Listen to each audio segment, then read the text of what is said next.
আওয়ামী লীগকে বাদ দিয়ে বাংলাদেশে কোনো বিশ্বাসযোগ্য, গ্রহণযোগ্য নির্বাচন, নিরপেক্ষ নির্বাচন হতে পারে না এবং তারা নিজেরাও আদৌ নির্বাচন দেবে এ ব্যাপারে আমরা যথেষ্ট সন্দিহান।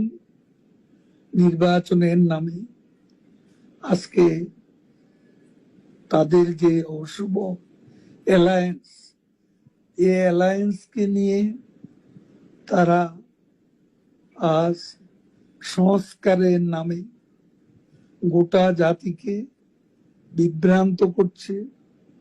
আজকে বিচারের নামে ক্যাঙ্গারু কোর্ট বসিয়ে প্রহসন করছে।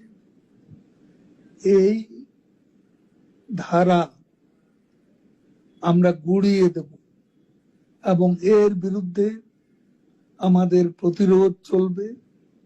বাংলাদেশের আজ 50%-এরও বেশি ভোটার যে দলের সমর্থক এবং দিনে দিনে শেখ হাসিনার পক্ষে জনমত বাড়ছে, সেই দলকে বাদ দিয়ে এদেশে